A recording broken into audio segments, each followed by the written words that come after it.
আসসালামু আলাইকুম। প্রতিদিন যেভাবে ডিম উঠাই, আজকে ডিমের সংখ্যাটা অনেক কম, কারণ আজকে সকালে ডিম উঠাইছি।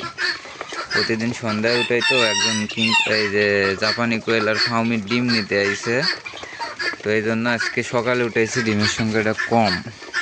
আপনার চারটা চারটা, মানে ফার্মি আছে আপনার তিনটা মুরগি, প্রতিদিন তিনটা করে দেয়। কালকে উঠাইছিলাম না, সেক্ষেত্রে 6টা ডিম হওয়ার কথা, 4টা হয়েছে। নিচে ভেঙে খাইছে, পড়ে গেছে, নিচে ভেঙে খাইছে 2টা। আচ্ছা যাক, আর ব্রাহ্মার একটা পারছে, আরও 2টা ব্রাহ্মা দিবে বিকেলে। আরও আপনার সিল্কের পায় নাই, ফিজেলের পায় নাই, এগুলো সব বিকেলে ডিম দেয়। আর দুঃখের বিষয় একটা, আজকে দেখি 2টা কয়েল পাখি খাঁচায় থেকে বের হয়ে গেছিলো, কিছু দেশি মুরগি নিচে ছাড়া আছে, তো সেগুলো তার মাইরে হয়েছে, কিছু করার নেই। 2টা মানে আজকে পুরাটাই লস।